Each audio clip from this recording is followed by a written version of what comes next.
आज शुरुआत कर रहे हैं हम लोग food production and enhancement chapter में लेक्चर नंबर 4 का, जिसमें आज हम लोग शुरुआत करेंगे मेनली किसके बारे में, एम्ब्रियो ट्रांसफर के बारे में। कल हल्का सा आइडिया दे दिया था एम्ब्रियो ट्रांसफर किसे कहते हैं, मैं बताया था जब एआई करते हैं, ठीक है ना, एआई करते हैं तो एआई के पश्चात क्या होता है, जो स्पर्म रहता है वो ओवा के साथ क्या होता है, फर्टिलाइजेशन होता है। फर्टिलाइजेशन के बाद क्या बनता है, जायगोट। मान लो मैं एक कहानी कर रहा हूँ कि जो ओवा है उसको बाहर निकाले, ठीक है, मादा के शरीर से क्या किए, बाहर निकाले, और क्या किए, स्पर्म है उसको भी बाहर में प्रयोगशाला में पेट्री डिश में मान लो हम लोग फर्टिलाइजेशन का प्रक्रिया क्या करा है, संपन्न करा रहे हैं। याद करो मोएड भी बताया था कल ही, ठीक है। तो मान लो पेट्री डिश में करा रहे हैं, यानी कंडीशन कैसे आपका इन विट्रो कंडीशन है, लेबोरेटरी वाला कंडीशन है। तो उस टाइम में क्या होता है, जो जायगोट बनेगा, ठीक है, जायगोट से क्या बनेगा, फिर एम्ब्रियो बनेगा। उस एम्ब्रियो को फिर जो उपयुक्त ग्राही रहेगा उसके शरीर में क्या किया जाता है, ट्रांसफ़र। क्या किया जाता है, ट्रांसफ़र। तो उस प्रक्रिया को हम लोग क्या बोलते हैं, आपका एम्ब्रियो ट्रांसफ़र।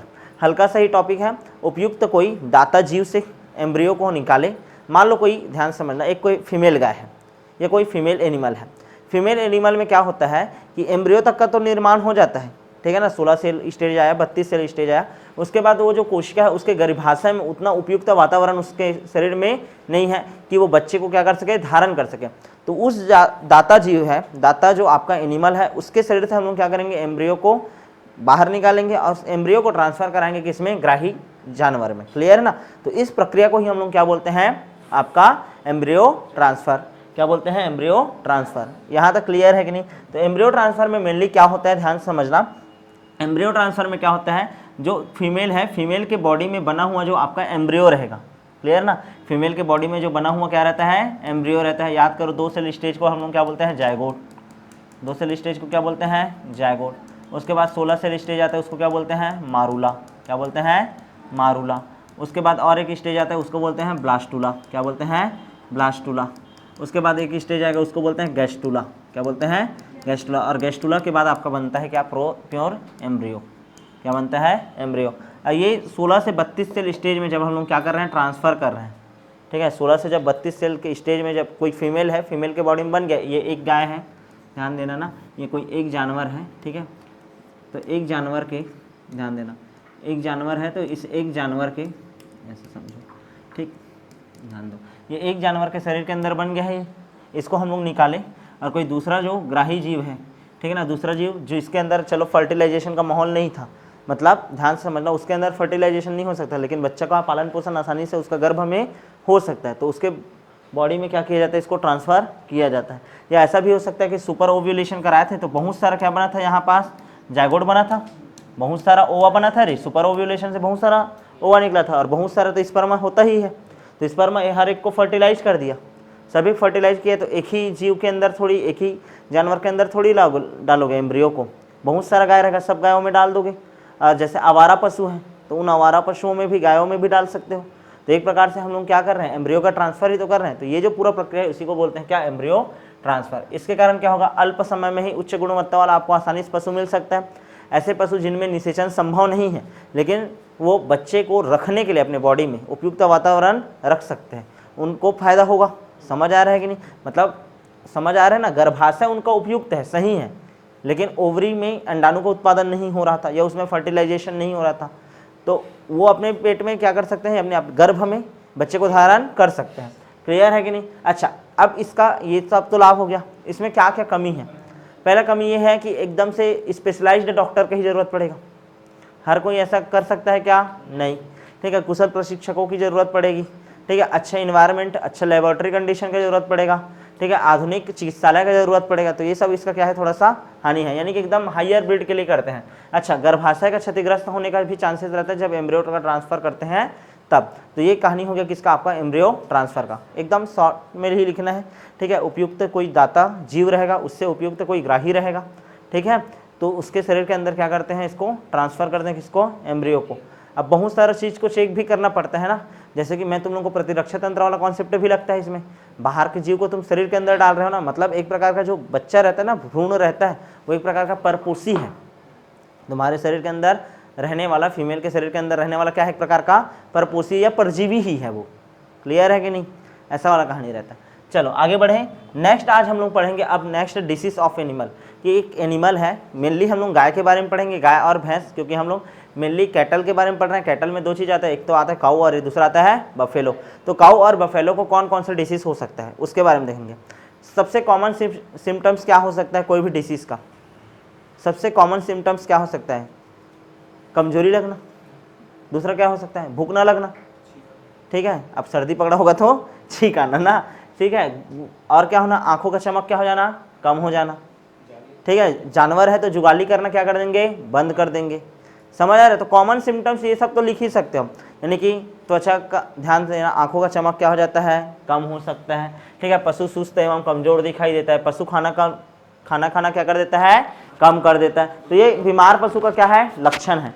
एक बीमार पशु है, अच्छा, उसका जो मजल रहता है, मजल मतलब समझ रहे हो ना? ठीक है, ये वाला भाग, ये शुरुआत वाला भाग, ये वाला भाग, इसमें हल्का हल्का ड्रॉपलेट रहता है। ठीक है, हल्का हल्का क्या रहता है? ऐसा ड्रॉपलेट से रहता है, पानी ऐसा निकला हुआ ऐसा लगता है। ठीक है, लेकिन जब पशु क्या हो जाएगा एकदम बीमार, तो ये वाला भाग क्या रहता है? मजल क्या रहता है? सूखा रहता है।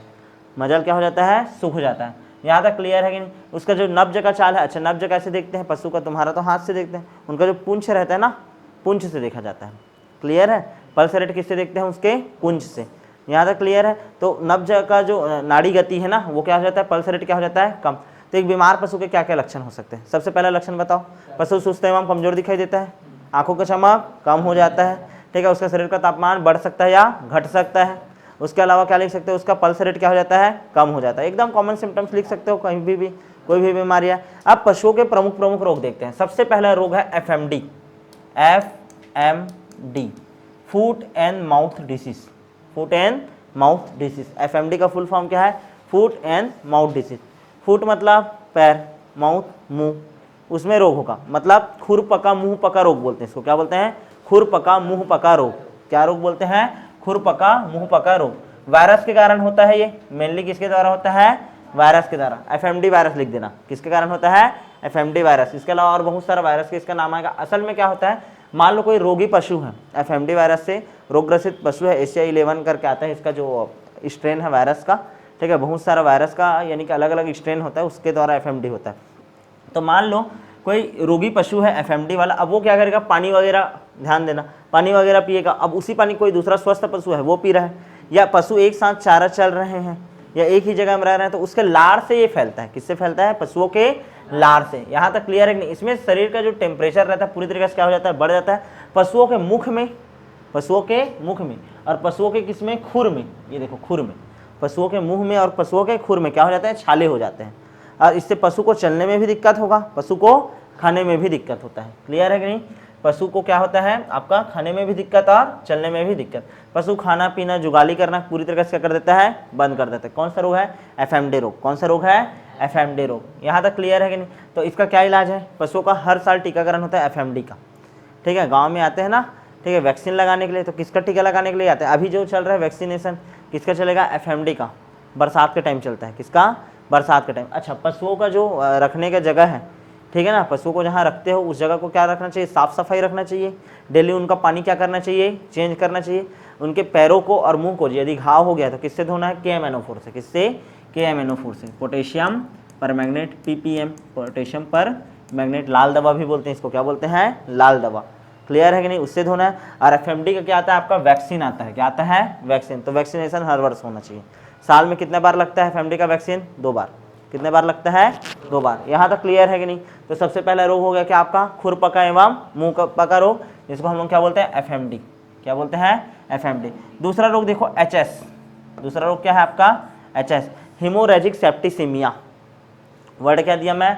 Haemorrhagic septicaemia. या इसी को बोलते हैं गलघोटू रोग। कौन सा रोग बोलते हैं? गलघोटू रोग। गलघोटू रोग। इसमें क्या होता है? पशु को सांस लेने में दिक्कत आता है और पशु जो रहता है उसका ये जो नेक वगैरह हिस्सा है, ठीक है ना, श्वास नली वाला हिस्सा है, वो अवरुद्ध हो जाता है और उसमें स्वेलिंग आ जाता है। ठीक है, सूजन आ जाता है। किसके कारण होता है? पास्चुरेला बोविसेप्टिका द्वारा। किसके द्वारा होता है? पास्चुरेला बोविसेप्टिका। नाम याद रखना है, पास्चुरेला बोविसेप्टिका के कारण होता है आपका कौन सा रोग? HS रोग। क्या होता है? HS रोग। इसके कारण क्या रहता है? पशु जो रहता है अवसादन में चला जाता है, उसको बहुत ज़्यादा हाई फीवर होता है, ठीक है, उसके गले वाले हिस्से में क्या आ जाता है, स्वेलिंग आ जाता है। क्या आ जाता है, स्वेलिंग। देखो ये जो भैंस है इसका देखो पूरा गले में स्वेलिंग है, ये देखो, समझ आ रहा है नहीं। और पशु का जो आवाज़ रहता है एकदम अजीब टाइप से, सांस लेगा तो घर घर करके आवाज़ आता है, गलघोटू बोलते हैं इसको। क्या बोलते हैं, गलघोटू। ठीक है, हीमोरेजिक सेप्टिसिमिया, क्या बोलते हैं, हीमोरेजिक सेप्टिसिमिया, एचएस। यहाँ तक क्लियर है कि नहीं? ठीक है। अच्छा, इसके लिए क्या होता है, इसके लिए भी आपका क्या लगता है, वैक्सीन लगता है, एचएस का वैक्सीन लगता है। ठीक है, एचएस का वैक्सीन लगता है। और एक और रोग होता है ब्लैक क्वार्टर, उसमें क्या होता है, पशु का ये जो पैर रहता है ना, इसको ऐसे मारोगे तो इसमें से यानी कि काला क्या झाग जैसा द्रव निकलता है, तो वो एक टंगिया रोग बोलते हैं। ठीक है ना, तो अलग रोग है, उसको छोड़ो, वो बीक्यू है, ब्लैक क्वार्टर डिसीज बोलते हैं उसको। क्या बोलते हैं, ब्लैक क्वार्टर। तो एचएस और बीक्यू दोनों डिसीज को रोकने के लिए एक वैक्सीन दिया जाता है। दोनों का एक क्या बोलना चाहिए, पॉलीवेलेंट वैक्सीन होता है। एक मोनोवेलेंट वैक्सीन होता है एक ही रोग के लिए, और एक होता है पॉलीवेलेंट, यानी जो एक से अधिक रोगों को क्या कर सकता है, रोक सकता है, उसको क्या वैक्सीन बोलते हैं, पॉलीवेलेंट वैक्सीन। तो पॉलीवेलेंट वैक्सीन लगता है किसके लिए, एचएस के लिए और बीक्यू के लिए। बीक्यू का आंसर रोग है बोला हूँ मैं, इसका जो पैर वगैरह रहता है ना, पैर में क्या भर जाता है, पस टाइप का भर जाता है। ठीक है, झागदार द्रव रहता है, हल्का से जानना, एक टंगिया रोग बोलते हैं उसको, वो अलग है। ठीक है, आपको याद रखना है एचएस पार्शुरोला बोविसेप्टिका के कारण होता है। ठीक है, यहाँ तक समझ आया कि नहीं? अच्छा, लार टपकता है, दस्त होता है, पशु में भूख नहीं आता है, ये सब रोग के क्या रखेंगे, लक्षण रखेंगे। कॉमन सिम्टम्स पहले से बता दिया हूँ, कॉमन सिम्टम्स लिख सकते हो। नेक्स्ट रोग है जो सबसे खतरनाक है, एंथ्रेक्स। कौन सा डिसीज है, एंथ्रेक्स। एंथ्रेक्स है, विष ज्वर बोलते हैं इसको, एंथ्रेक्स। ठीक है, एंथ्रेक्स जो रहता है बैसिलस एंथ्रेसिस नामक जीवाणु से होता है। किससे होता है, बैसिलस एंथ्रेसिस। सबसे ज़्यादा जैसे कोविड चला था ना, तो कोविड के बाद सबको क्या कर दिया गया था, क्वारंटाइन। क्या कर दिया गया था, क्वारंटाइन। तो ये सबसे इमरजेंसी वाला कंडीशन रहता है, कौन सा रोग, एंथ्रेक्स। मान लो कोई एरिया में एंथ्रेक्स हो गया, ठीक है, मान लो कोई बाड़े में एक पशु को भी एंथ्रेक्स हुआ, तो उस बाड़े में जितने भी पशु रहते हैं उन सभी को मारना पड़ता है। समझ रहे हो कि नहीं? यानी ये रोग इतना ज़्यादा खतरनाक रूप से फैलता है। अच्छा, इससे जो मरा हुआ जीव रहता है उसका पोस्टमार्टम नहीं करते, ठीक है, क्योंकि इसका जो स्पोर रहता है ना बैसिलस एंथ्रेसिस का, वो फैल सकता है, और ये एक जूनोटिक डिसीज है। मतलब जानवरों से किस में आ सकता है, मनुष्य में, या मनुष्य से किस में जा सकता है, जानवरों से। टीबी भी एक प्रकार का जूनोसिस है, बताया था मैं। ठीक है, जानवर से किससे हो सकता है, मनुष्य में, और मनुष्य से किससे हो सकता है, जानवर में। क्लियर है ना? तो क्या होता है, एंथ्रेक्स जो रहता है बैसिलस एंथ्रेसिस नामक जीवाणु से होता है। इसमें क्या होता है, जब रोगी पशु जब मरता है ना, तो उसके मुंह से और उसके गुदा द्वार से, ठीक है, या फिर श्वास नली से काला टार जैसा, कोल तार जैसा क्या निकलता है, ब्लड निकलता है, बहुत ज़्यादा डार्क काला रहता है। उसमें बैसिलस एंथ्रेसिस के क्या रहते हैं, आपके जीवाणु रहते हैं, स्पोर रहते हैं, जो जिंदा रहते हैं। वो मनुष्य में के संपर्क में आए तो मनुष्य भी उससे क्या हो सकता है, रोगग्रसित हो सकता है, और मौत इसमें निश्चित रहता है। ठीक है, मनुष्य का भी हो सकता है मौत। क्लियर है कि नहीं? अच्छा, तो इसके लिए क्या होता है, एंथ्रेक्स का टीकाकरण किया जाता है। ठीक है, मेनली जब एंथ्रेक्स कोई बाड़े में फैला तो वहाँ के जितने भी जानवर हैं उनको क्या किया जाएगा, स्लॉटर कर दिया जाएगा, मार दिया जाता है। और याद रखना, इसको सीधा दफनाया जाता है या तो फिर सीधा जलाया जाता है। जलाना सबसे ज़्यादा उपयुक्त है, दफनाने से भी ज़्यादा। मेनली क्या किया जाता है, इसको जलाया जाता है। और दूसरा क्या बोला हूँ मैं, इसका पोस्टमार्टम करना नहीं होता है। कौन से रोग से मरे हुए पशु का, एंथ्रेक्स से। ठीक है, इसमें क्या होता है, एंथ्रेक्स का कॉमन सिम्टम्स, सबसे पहला कॉमन सिम्टम्स ये है कि पशु का श्वासोच्छ्वास जो गति है, ब्रीथिंग रेट है, वो क्या हो जाता है, एकदम ज़्यादा बढ़ जाता है। ठीक है, नाक और मलाशय से झागदार स्त्राव निकलते हैं 2 से 3 घंटे में, बस ना, एकदम अचानक से पशु स्वस्थ रहेगा, अचानक से 2 से 3 घंटे में उसका क्या हो जाएगा, मौत हो जाएगा। क्लियर है? तो ये कहानी हो गया आपका किसका, एंथ्रेक्स का। यहाँ तक क्लियर है? इसके लिए एंटी एंथ्रेक्स सीरम दिया जाता है। क्या दिया जाता है, एंटी एंथ्रेक्स सीरम। ठीक है, इसका एकदम कोई विशेष उपचार अभी तक खोजा गया नहीं है। यहाँ तक क्लियर है कि नहीं? कौन सा डिसीज हो गया, एंथ्रेक्स है। देखो यहाँ पास उसका मलद्वार और यह मुंह काला टार जैसा द्रव निकला हुआ है, या यहाँ पास देखो पूरा ब्लीडिंग हो रहा है मुंह से, नाक से, देखो ऐसा, ये नाक है ना, मुंह है, उससे ब्लीडिंग हो रहा है। यहाँ तक क्लियर है? नेक्स्ट दूसरा रोग है थनैला। ये एकदम कॉमन सिम्टम्स है, थनैला सिम्टम्स बोलता हूँ, कॉमन रोग है। ठीक है, थनैला, mastitis, mastitis, mastitis, mastitis disease बोलते हैं। क्या बोलते हैं इसको, मैस्टाइटिस। इसमें क्या होता है, जो पशु का थन रहता है उसमें सूजन आ जाता है, और बहुत ज़्यादा सूजन आ जाता है। किसके कारण होता है, मेनली स्टाफाइलोकोकस बैक्टीरिया के कारण। किसके कारण होता है, स्टाफाइलोकोकस बैक्टीरिया के कारण। इसके कारण क्या होता है, मैस्टाइटिस भी जो रहता है ना, 2 टाइप का होता है। ठीक है, एक यानी कि मेनली तो मैस्टाइटिस कैसा हो सकता है, कोई भी डिसीज जो रहता है मेनली 3 फॉर्म में होता है। कितने फॉर्म में होता है, 3 फॉर्म में। एक तो होता है एक्यूट, एक तो होता है क्या, एक्यूट, एक होता है पर एक्यूट, और एक होता है कोरोनिक, ठीक है ना। एक्यूट मतलब ऐसा 2 से 3 घंटा में लक्षण दिखा और जानवर का मौत हो गया तुरंत, ठीक है ना, ऐसा वाला एक डिसीज होता है। पर एक्यूट मतलब 2 से 3 दिन टाइम लेगा। कितना दिन लेगा टाइम? 2 से 3 दिन, मतलब 2 से 3 दिन, 4 दिन, 5 दिन, 6 दिन तक जानवर क्या रहेगा?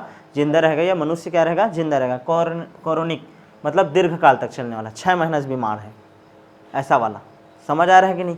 तो ध्यान देना, ये जो समय अवधि है उसके आधार पर डिसीज कितने प्रकार का हो सकता है? 3। सबसे पहले तो एक्यूट, दूसरा पर एक्यूट, और तीसरा क्या बोला हूँ? कोरोनिक, ठीक है ना, कोरोनिक। यहाँ तक क्लियर है? तो ये जो मेस्टाइटिस रहता है मेनली कोरोनिक रहता है, मतलब दीर्घ लंबे समय तक, या फिर पर एक्यूट भी हो सकता है, एक्यूट भी हो सकता है, लेकिन मेनली क्या होता है? कोरोनिक। मान लो कोरोनिक रहेगा तो जो थन रहता है, थन खराब हो जाता है, एकदम कड़ा हो जाता है, ठीक है। और दूध यदि निकलेगा भी तो कैसा निकलेगा? वो फटा हुआ दूध निकलेगा। दूध में ऐसा आ सकता है, ब्लड का थक्का आ सकता है। समझ आ रहा है ना? स्टाफाइलोकोकस बैक्टीरिया के कारण, और मेनली थन को पूरी तरीके से क्या कर देता है? खराब कर देता है।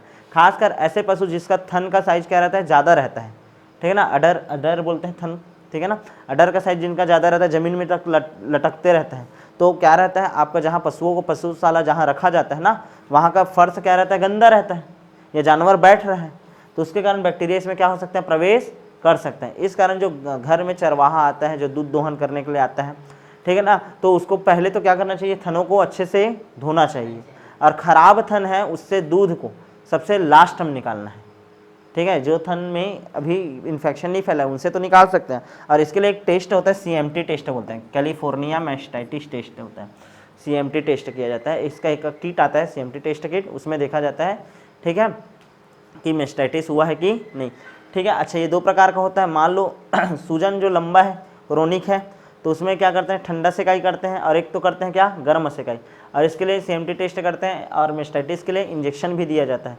क्लियर है? इस रोग को बोलते हैं हम लोग क्या? थनैला। क्या बोलते हैं? थनैला।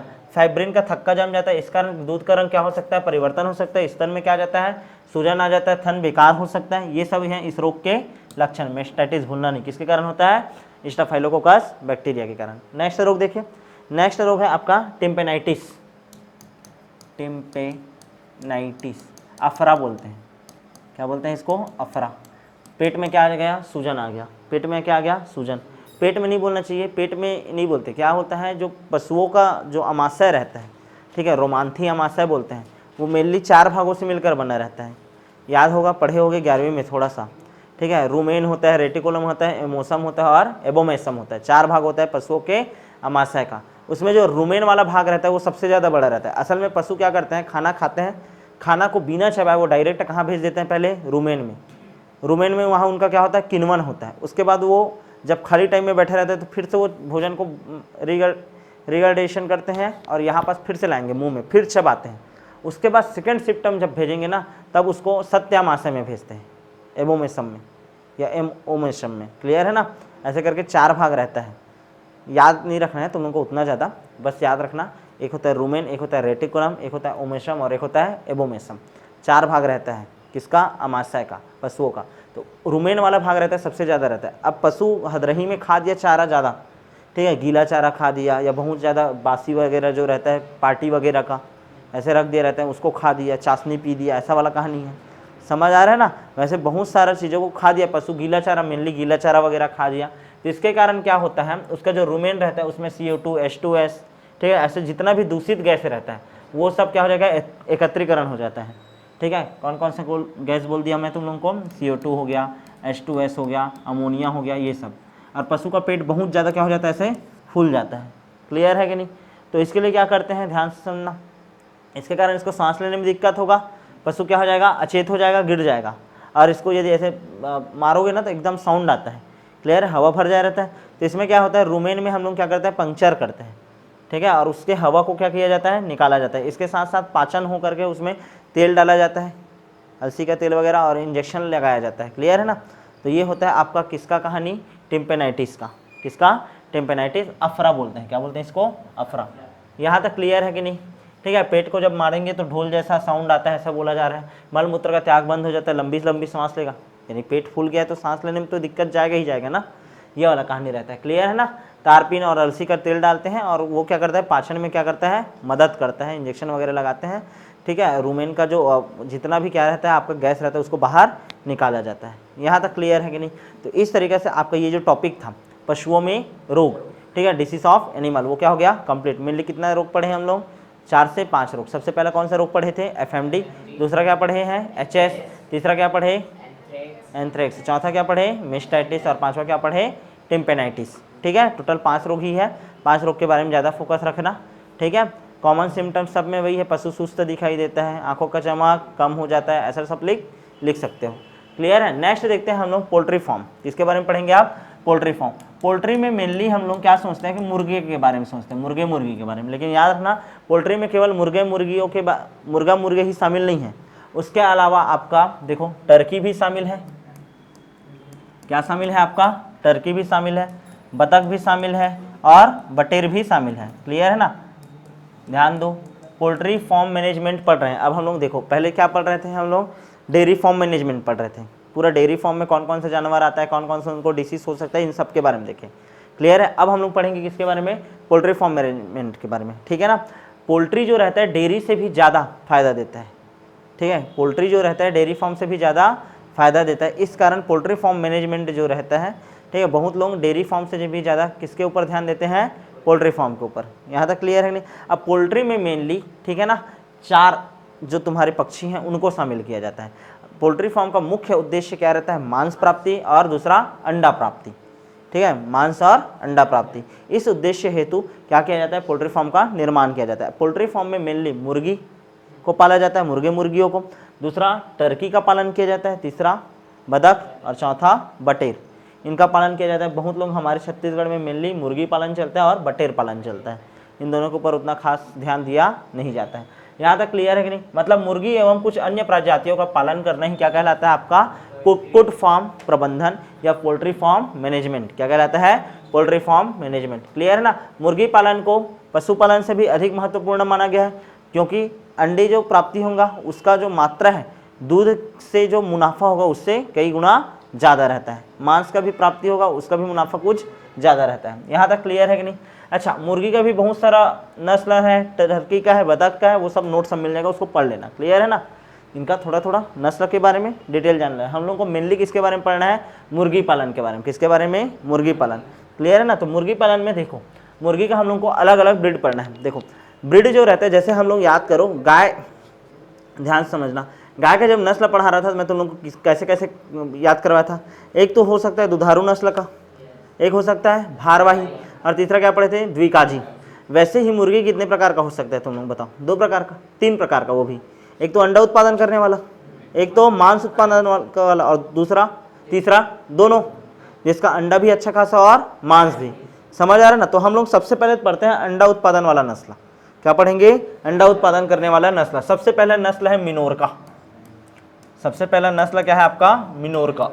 ठीक है, इसका जो ध्यान से समझना, ये काला रंग का हो सकता है, मेनली हम लोग काला रंग वाला लिए हैं। काला रंग का भी हो सकता है, पीला रंग का भी हो सकता है और सफेद रंग का हो सकता है। ठीक है ना? अच्छा, मेनली ये कितना जाति रहता है इसका? 3 जाति। कौन कौन सा कलर का हो सकता है बोला हूँ मैं?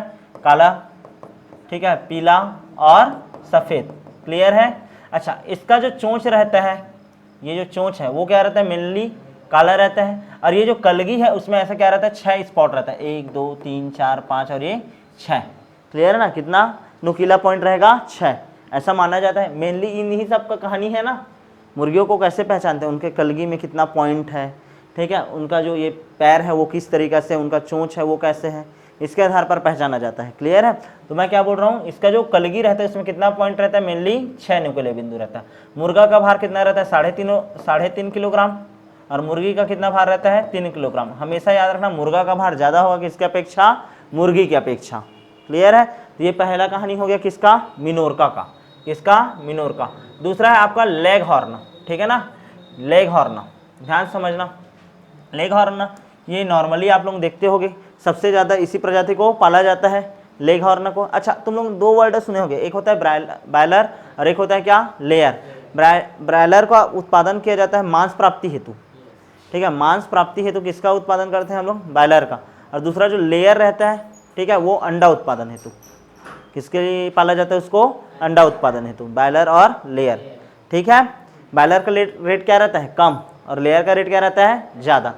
क्लियर है, खाने वाले लोग जानते होंगे अच्छा खासा, कटिंग दुकान में जाते हैं उन लोग, ठीक है। तो ये जो लेग हॉर्न है डरपोक किस्म का प्रजाति है, कैसा प्रजाति है, डरपोक किस्म का, सुस्त रहता है बिल्कुल, ठीक है, क्या रहता है, सुस्त। यहाँ तक क्लियर है कि नहीं, समझ आया, ठीक है। तो ये हो गया आपका कौन कौन सा प्रजाति, मिनोरका, और दूसरा क्या हो गया, लेग हॉर्न, क्लियर है। ये अंडा उत्पादन करने वाला क्या है, मेनली आपका जाति। अच्छा, जो भारतीय, ध्यान से समझना, भारतीय नेशनल इंस्टीट्यूट ऑफ न्यूट्रिशन है, नेशनल इंस्टीट्यूट ऑफ न्यूट्रिशन, इसके अनुसार क्या होना चाहिए, ध्यान समझना, प्रति व्यक्ति मांस का उपलब्धता 11 किलोग्राम होना चाहिए और 180 अंडा साल में एक व्यक्ति को, ठीक है, सालाना कम से कम 11 किलोग्राम मांस की प्राप्ति होना चाहिए और 180 अंडा। लेकिन अभी हमारे भारत देश में प्रति व्यक्ति मांस की उपलब्धता मात्र 1.6 किलोग्राम है और अंडा खपत की दर मात्र कितना है, 42। इस कारण ध्यान समझना, इस कारण न्यूट्रिशन वैल्यू के मान को, क्योंकि देखो अंडे से मेनली क्या मिलता है, प्रोटीन मिलता है आपको, ठीक है। तो प्रोटीन प्राप्ति हेतु सबसे ज़्यादा गुड सोर्स माना जाता है किसको, अंडे को।